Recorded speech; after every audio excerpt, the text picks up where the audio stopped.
মূলত 31 তারিখের প্রোগ্রাম নিয়ে এত হাইপ ক্রিয়েট করা হচ্ছে। এটা ওদের একটা প্রতারণার কৌশল, কারণ পাবলিকরে জুলাইতে একবার প্রতারিত করেছে, এখন দ্বিতীয়বার আবার প্রতারণার আশ্রয় নিতে যাচ্ছে তারা। তো এরা হচ্ছে সকালে জামাত, দুপুরে শিবির, বিকেলে সমন্বয়ক এবং রাত্রেবেলা আগুন সন্ত্রাসী। এরা এইভাবেই এদের কর্মকাণ্ড পরিচালনা করে যাচ্ছে। 31শে ডিসেম্বর এবার রাত পোহালেই ছাত্র জনতার গণ অভ্যুত্থানকে সমুন্নত রাখতে কেন্দ্রীয় শহীদ মিনারে জুলাই বিপ্লবের ঘোষণাপত্র প্রকাশ করবে বৈষম্য বিরোধী ছাত্র আন্দোলনকারীরা। চরমভাবে একটা ঘোলাটে পরিস্থিতি তৈরি হয়েছে এবং নিশ্চিতভাবে একটা সংঘাতের দিকে যাচ্ছে দেশ।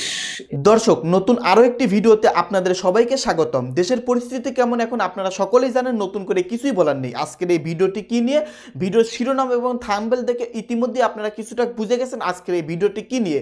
হ্যাঁ দর্শক, আজকের এই ভিডিওটি অত্যন্ত গুরুত্বপূর্ণ, আপনারা সম্পূর্ণ দেখবেন, সম্পূর্ণ কোনো ধরনের টানাটানি না করে। তো দর্শক শ্রোতা, ভিডিওটি শুরু করার আগে ছোট্ট একটি রিকোয়েস্ট, আপনারা যদি চ্যানেলের নতুন দর্শক হয়ে থাকেন তাহলে অবশ্যই চ্যানেলটাকে সাবস্ক্রাইব করবেন, আর যারা ইতিমধ্যে চ্যানেলটাকে সাবস্ক্রাইব করে ফেলেছেন তাদের সবাইকে অসংখ্য ধন্যবাদ। দর্শক চলুন আমরা ভিডিওগুলো দেখে নেই। 31 ডিসেম্বর শিবিরের কেন্দ্রীয় সম্মেলন। ওই দিন একেবারে ইউনিয়ন পর্যায় থেকে শুরু করে কেন্দ্র পর্যন্ত যত লোক জামাত শিবিরের সাপোর্টার আছে তারা সবাই ঢাকায় আসবে এই কেন্দ্রীয় সম্মেলনে যুক্ত হইতে। তো সকালবেলা এই কেন্দ্রীয় সম্মেলন হবে, যে পাবলিক গ্যাদারিংটা হবে এইটাকেই বিকালবেলা কেন্দ্রীয় শহীদ মিনারে নিয়ে যায় পাবলিকের আই ওয়াশের জন্য ব্যবহার করা হবে। আর এটা ব্যবহারটা করবে হচ্ছে ছাত্র নামধারী কিছু শিবির ও হিজবুতের সমন্বয়করা। আর এই টোটাল পরিকল্পনাটা সাজিয়েছে শিবিরের কেন্দ্রীয় নেতারা, যাতে পাবলিককে এটা বোঝানো যায় যে না, এখনো আমাদের উপরে পাবলিকের সাপোর্ট আছে, এই দেখেন এত মানুষ আসছে। কিন্তু এই মানুষগুলো কারা? এই মানুষগুলো হচ্ছে তারা যারা কেন্দ্রীয় সম্মেলন উপলক্ষে ঢাকায় আসবে। এজন্যই মূলত 31 তারিখের প্রোগ্রাম নিয়ে এত হাইপ ক্রিয়েট করা হচ্ছে। এটা ওদের একটা প্রতারণার কৌশল, কারণ পাবলিকরে জুলাইতে একবার প্রতারিত করেছে, এখন দ্বিতীয়বার আবার প্রতারণার আশ্রয় নিতে যাচ্ছে তারা। তো এরা হচ্ছে সকালে জামাত, দুপুরে শিবির, বিকেলে সমন্বয়ক এবং রাত্রেবেলা আগুন সন্ত্রাসী। এরা এইভাবেই এদের কর্মকাণ্ড পরিচালনা করে যাচ্ছে। 31 ডিসেম্বর সকালে কেন্দ্রীয় সম্মেলন, আর বিকালবেলা জামাতের আর এই যে হিজবুতিদের এই নাটক, সব মিলিয়ে পাবলিককে আইওয়াশ করার একটা ধান্দা। সুতরাং এই যে 31 তারিখের এই যে মেটিকুলাস ডিজাইন যে প্ল্যানটা আছে না, এটা হচ্ছে জাতির সঙ্গে এক ধরনের ভণ্ডামি। এই ভণ্ডামি করে তারা এটা বুঝাতে চাচ্ছে যে তাদের সাথে লক্ষ লক্ষ লোকের সাপোর্ট আছে। আসলে বিষয়টা সেরকম না। বিষয়টা হচ্ছে এই যে জামাতের ছাত্র উইংসটা, যেটাকে আমরা শিবির নামে চিনি, এই শিবিরের কেন্দ্রীয় সম্মেলন। তো ইউনিয়ন থেকে শুরু করে একেবারে জাতীয় পর্যায়ে যারা যারা শিবিরের সাপোর্টার সবাই যখন ঢাকায় আসবে তখন তো স্বভাবতই অনেক লোকের গ্যাদারিং তৈরি হবে। তো অনেক লোকের এই যে গ্যাদারিংটা, এইটাকেই ওরা পাবলিকলি হাইপ তুলবে, পাবলিকলি ভাইরাল করবে, করে বলবে আমাদের সাথে অনেক লোকের সাপোর্টার আছে, অনেক লোকের সাপোর্ট আছে, আমরা আবার সংস্কার চাই, আমরা 72-এর সংবিধানকে ছুঁড়ে ফেলে দিতে চাই। তো আলটিমেটলি এগুলো হচ্ছে সব নাটক। ওই যে বললাম না, গত ভিডিওতে বলেছি যে এই নাটকগুলা জানুয়ারির 20 তারিখ পর্যন্তই চলবে। তা আমরা একটু দেখি। তবে আরেকটা বিষয় আছে, এখানে একটা শঙ্কার জায়গাও আছে। এই বিপ্লবের নামে বাংলাদেশের মানুষের সাথে যে প্রতারণা করা হয়েছে, এই প্রতারকরা রিসেন্টলি অনেক অস্ত্র বাংলাদেশে ঢুকিয়েছে। 21শে আগস্ট গ্রেনেড হামলার কথা মনে আছে? তখন যদি আওয়ামী লীগকে নিশ্চিহ্ন করার জন্য ওরা 21শে আগস্ট গ্রেনেড হামলাটা সাজাতে পারে, তাহলে এবার বোঝেন পাবলিকের ইমোশন নেওয়ার জন্য, পাবলিকের কাছ থেকে সিম্পেথি নেওয়ার জন্য ওরা কি না করতে পারে। ওরা কিন্তু নতুন করে অস্ত্র ঢুকাইছে, ওরা আবার এরকম একটা সিম্পেথি ক্রিয়েটও করতে পারে যে না, 21শে আগস্ট গ্রেনেড হামলা দিয়ে আওয়ামী লীগ যেমন একটা সিম্পেথি পাইছে, আমরাও এইরকম একটা নাটক চরিতার্থ করি। কারণ যারা 71 সালের আসল মুক্তিযোদ্ধার বিপরীতে 24-এর রেপ্লিকা মুক্তিযোদ্ধা বানাইতে পারে, তারা এই 21শে আগস্ট গ্রেনেড হামলার বিপরীতে তাদের দলেই যে জঙ্গিগুলো আছে এগুলাকে ব্যবহার করে তারা পুনরায় আরেকটা জঙ্গি হামলার নাটক সাজাতেই পারে, যেটা শিবিরের উপর, যাতে সাধারণ মানুষ খুব সহজেই ইমোশনাল হয়ে পড়ে। কিন্তু আদৌ এটা না, এটা মূলত ওরাই ঘটিয়ে আওয়ামী লীগের উপর দোষ চাপাবে। এরকমই একটা গোয়েন্দা তথ্য ইতিমধ্যে চর্চা হচ্ছে। ক্যান্টনমেন্টে আইএসআই এর যে শক্ত ঘাঁটি, এটা অস্বীকার করার সুযোগ নেই। এই কারণে সুযোগ নাই, আপনি দেখেন ডয়েচে ভেলের একটা রিপোর্ট, রাতের আধারে আনা হাত বোমা দিয়ে অলরেডি 3 জন নিহত হয়েছে। অর্থাৎ হাত বোমা নিয়ে আসছে রাতের আধারে, সেগুলো নিয়ে ওই যে আধিপত্য বিস্তার করার জেরে এক পক্ষ আরেক পক্ষের সাথে যখন সংঘর্ষে লিপ্ত হয়েছে, ওই সময় এই বোমাগুলা, এই হাত বোমাগুলা ইউজ করছে, করে 3 জন মারা গেছে। এই অস্ত্রগুলো আসছে কোথা থেকে? এই অস্ত্রগুলা কি হাওয়া থেকে উড়ে আসছে? বিগত 15 বছর বাংলাদেশের সাধারণ মানুষের কাছে অস্ত্র তো এতটা অ্যাভেলেবেল ছিল না, বোমা এতটা হাতের নাগালে ছিল না। এখন হাতে হাতে বোমা, হাতে হাতে অস্ত্র কিভাবে আসে, কোত্থেকে আসে এগুলা? চট্টগ্রাম বন্দরে যে অস্ত্রগুলা খালাস হইছে, যে বোমাগুলা খালাস হইছে, যে গ্রেনেডগুলা খালাস হইছে, সেগুলো কই, কাদের হাতে যাচ্ছে এগুলা? এগুলো আপনাদের বুঝতে হবে। ওই যে আধিপত্য বিস্তার করার জেরে এই অস্ত্রগুলাই কিন্তু ইউজ হবে। দিন শেষে আমার দেশের ভিতরে সন্ত্রাসবাদ বেড়ে যাবে, সন্ত্রাসীপনা বেড়ে যাবে। এগুলাই তো চাচ্ছে এই জামাত শিবির। সুতরাং এই যে মেটিকুলাস ডিজাইন করা একটা প্ল্যান, যেটাতে বাংলাদেশের অভ্যন্তরীণ নিরাপত্তা ব্যবস্থা হুমকিতে পড়বে এবং বাংলাদেশের উন্নয়ন থমকে যাবে, বাংলাদেশের অভ্যন্তরীণ শান্তি বিনষ্ট হবে। এখন দেশ সামলাবেন না আপনি দেশের উন্নয়ন করবেন? পরিস্থিতিটা এরকম তৈরি করে দিয়ে এরা চলে যাবে, এরা তো টিকতে পারবে না। কিন্তু ভবিষ্যতে যদি আওয়ামী লীগ সরকার আসে বা অন্য কোনো গণতান্ত্রিক সরকারও যদি আসে, তারা এই জিনিসটা রিকভার করতেও আরো 10 বছর লেগে যাবে। দর্শক, রাত পোহালি 31শে ডিসেম্বর।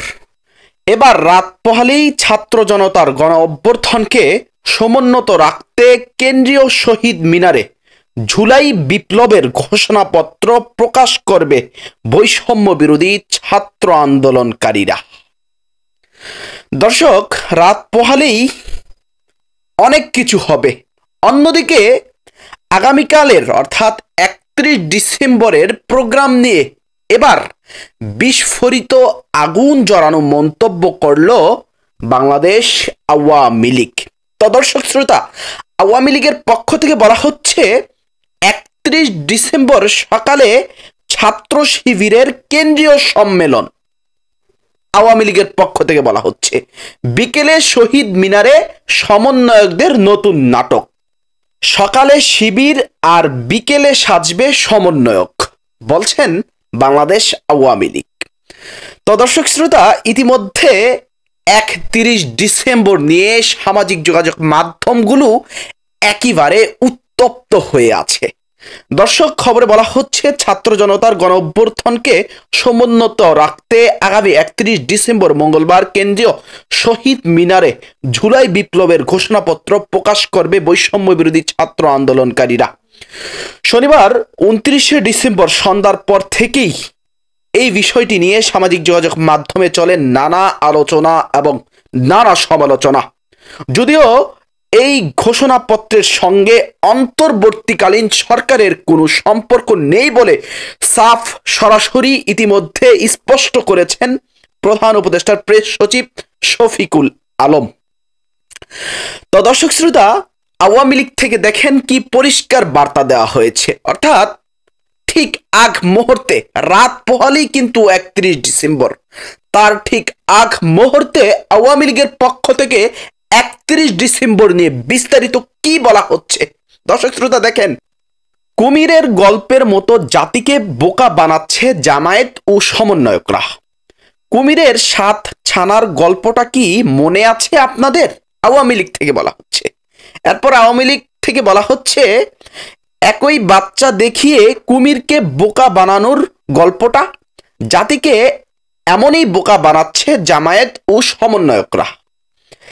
31শে ডিসেম্বর সকালে ছাত্র শিবিরের কেন্দ্রীয় সম্মেলন, অর্থাৎ আগামীকাল রাত পোহালেই 31 ডিসেম্বর সকালে ছাত্র শিবিরের কেন্দ্রীয় সম্মেলন।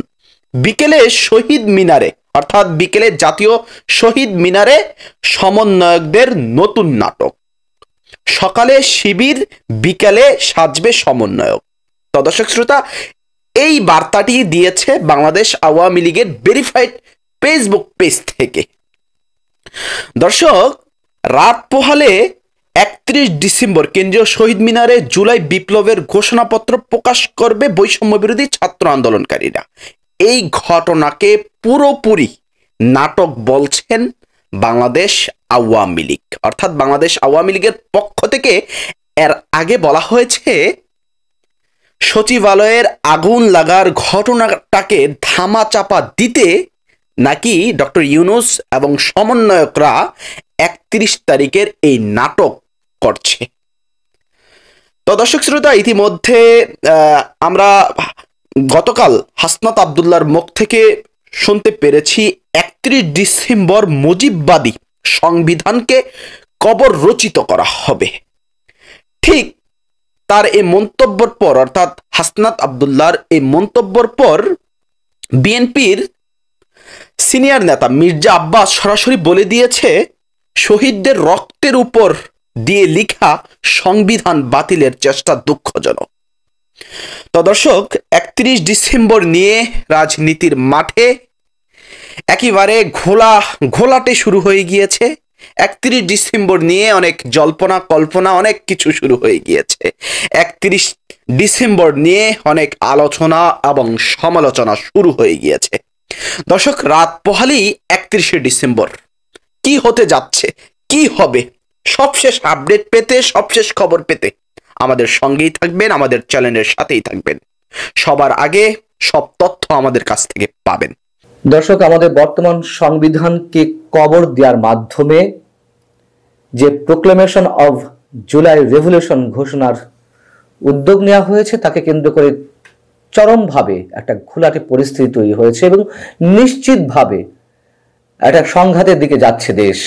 এবং তার সর্বশেষ প্রমাণ হচ্ছে এই 2 দিন সরকারের পক্ষ থেকে যদিও বলে আসা হচ্ছিল যে ছাত্র সমন্বয়কদের এই উদ্যোগের সাথে সরকারের কোনো ধরনের সম্পৃক্ততা নেই, সেখানে আমরা দেখলাম সোমবার রাতে হঠাৎ করেই জরুরি সংবাদ সম্মেলনের মাধ্যমে প্রধান উপদেষ্টার প্রেস উইং থেকে জানানো হলো যে সরকারের উদ্যোগেই প্রস্তুত করা হচ্ছে জুলাই অভ্যুত্থানের ঘোষণাপত্র। কেন এই ঘোষণাটি দেওয়া হলো জরুরি সংবাদ সম্মেলনের মাধ্যমে? এবং সরকার যে বলছিল যে এই কর্মসূচির সঙ্গে সরকারের কোনো ধরনের সম্পৃক্ততা নেই, এর আগে আমি আপনাদেরকে জানিয়েছি বা আমার ব্যাখ্যা আমি দিয়েছি, সমর্থন না থাকলে সংবিধানকে অস্বীকার করার মাধ্যমে ছাত্র সমন্বয়কদের যে রাষ্ট্রদ্রোহিতা কর্মকাণ্ডের সামিল যে অবস্থায় বা আমরা দেখতে পাচ্ছি, সেটি হলে তো সরকারের কোনো ধরনের বৈধতাই থাকে না। যেহেতু সরকার এই ছাত্র সমন্বয়করা মিলেমিশে একাকার, ছাত্র সমন্বয়করাই সরকারের উপরে নানানভাবে চাপ প্রয়োগ করছে এবং তাদের কথা অনুযায়ী অনেক সিদ্ধান্ত নেওয়া হচ্ছে এবং সেই বিষয়টি আমরা পরবর্তীতে দেখলাম। সরকারের পক্ষ থেকে এই কর্মসূচির সঙ্গে কোনো ধরনের সম্পৃক্ততার কথা উল্লেখ করা ও সম্পৃক্ততা নেই এমন কথা উল্লেখ করা হলেও আমরা দেখলাম তাদের এই কর্মসূচি রাষ্ট্রীয় প্রচার মাধ্যমে সরাসরি সম্প্রচারের উদ্যোগ নেওয়া হয়েছে। বাংলাদেশ বেতার থেকে একটি নোটিশ আঞ্চলিক সব কার্যালয়ে পৌঁছে দেওয়া হয়েছে এই কর্মসূচির সরাসরি প্রচারের মাধ্যমে এবং পরবর্তীতে সেটি আবার তথ্য মন্ত্রণালয়ের ওয়েবসাইটেও প্রকাশ করা হয়েছে। কি বলবেন এটিকে, যে বর্তমানে গণমাধ্যম মুক্ত স্বাধীন, সেটি মনে করার কোনো সুযোগ আছে? এবং এই তথ্য মন্ত্রণালয়ের উপদেষ্টা কে? ছাত্র সমন্বয়কদের প্রতিনিধি নাহিদ ইসলাম। তো কোনো ধরনের সম্পৃক্ততা না থাকলে এই ধরনের উদ্যোগ নেওয়া হয় কিভাবে? এবং সোমবার রাতে জরুরি সংবাদ সম্মেলনের প্রধান উপদেষ্টা প্রেস সচিব যে কথাগুলো জানিয়েছে আপনাদের একটু পড়ে শোনাই। অনেকে এর মধ্যে জেনেছেন তিনি কি বলেছেন, তারপরে একটু উল্লেখ করি। প্রেস সচিব শফিকুল আলম সাংবাদিকদের সামনে ঘোষণা দেন যে জুলাই গণ অভ্যুত্থানের মধ্য দিয়ে গড়ে ওঠা জনগণের ঐক্য, ফ্যাসিবাদ বিরোধী চেতনা ও রাষ্ট্র সংস্কারের আকাঙ্ক্ষাকে সুসংহত রাখার জন্য জুলাই অভ্যুত্থানের ঘোষণাপত্র গৃহীত হবে। গণ অভ্যুত্থানে নেতৃত্ব দেওয়া বৈষম্য বিরোধী ছাত্র আন্দোলন সহ অংশগ্রহণকারী সকল শিক্ষার্থী, রাজনৈতিক দল ও পক্ষের মতামতের ভিত্তিতে ঘোষণাপত্রটি প্রস্তুত করা হবে। এতে জুলাই গণ অভ্যুত্থানের পরিপ্রেক্ষিতে ঐক্যের ভিত্তি ও জনগণের অভিপ্রায় ব্যক্ত হবে। কাদের সাথে ঐক্য গড়ে তোলা হবে? আগস্ট অভ্যুত্থানে অংশ নেওয়া কোন ছাত্র সংগঠনগুলোর সঙ্গে ঐক্য গড়ে তোলা হবে? আমরা তো দেখলাম এর আগে ভারত বিরোধী যে জাতীয় ঐক্যের ডাক দেওয়া হয়েছিল, সেখানে শুধুমাত্র জাতীয় নাগরিক কমিটি এবং বৈষম্য বিরোধী ছাত্র আন্দোলনে যারা সমন্বয়কের দায়িত্ব পালন করছেন বা নেতৃত্ব রয়েছেন তাদের সঙ্গে শুধু প্রধান উপদেষ্টা বসলেন। এর বাইরে তো ছাত্র দল, ছাত্র ইউনিয়ন, ছাত্র মৈত্রী সহ 28টি রাজনৈতিক ছাত্র সংগঠন, তাদের কারোর সঙ্গে প্রধান উপদেষ্টা বসেননি এবং তারা আলাদা বৈঠক করেছিল।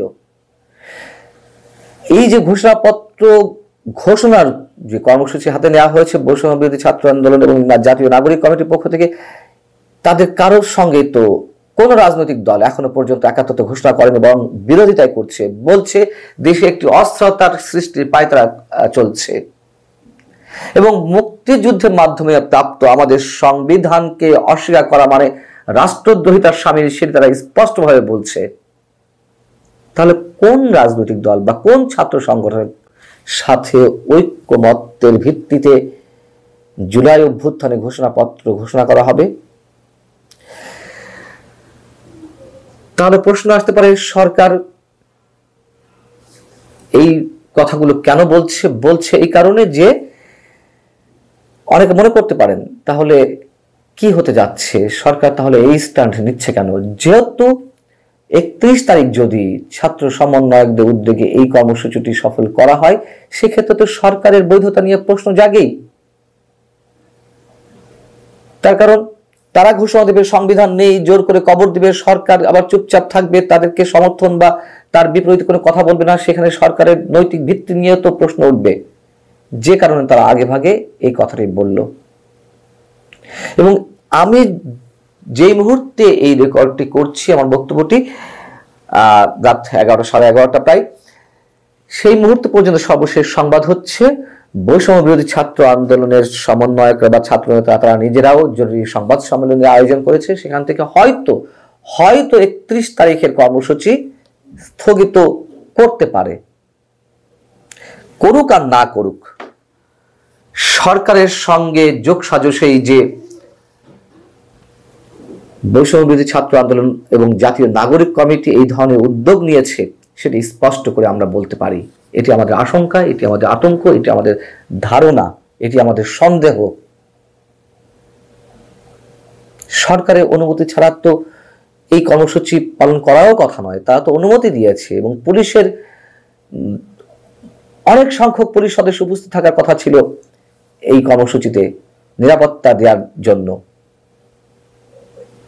তাহলে সরকারের পক্ষ থেকে কোনো ধরনের বিরোধিতা আমরা এখনো পর্যন্ত কোনো কিছু দেখিনি। শুধু নিজের গা বাঁচানোর জন্য বলেছে, যেহেতু যদি এই কর্মসূচিটি হয় তাহলে সরকারের ভিত নড়বড়ে হয়ে যেতে পারে অথবা নানান ধরনের প্রশ্ন উঠতে পারে। সেই জায়গা থেকে নানান ধরনের কথাবার্তা, নানান ধরনের কর্মসূচি সরকারের পক্ষ থেকে নেওয়া হচ্ছে, যা সরকারের স্পষ্ট নাটক বলে আমাদের কাছে প্রতীয়মান হচ্ছে।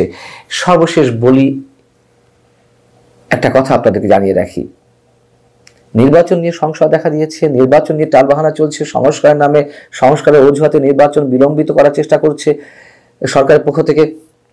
এর পিছনে কি কারণ আছে এর আগে ব্যাখ্যা করেছি, এবং এটিও চূড়ান্ত একটি ভয়ঙ্কর সংঘাতের দিকে নিয়ে যাবে যদি ঘোষণাপত্র সরকারের পক্ষ থেকে সব রাজনৈতিক দলের ঐকমত্য ভিত্তির নামে করা হয়।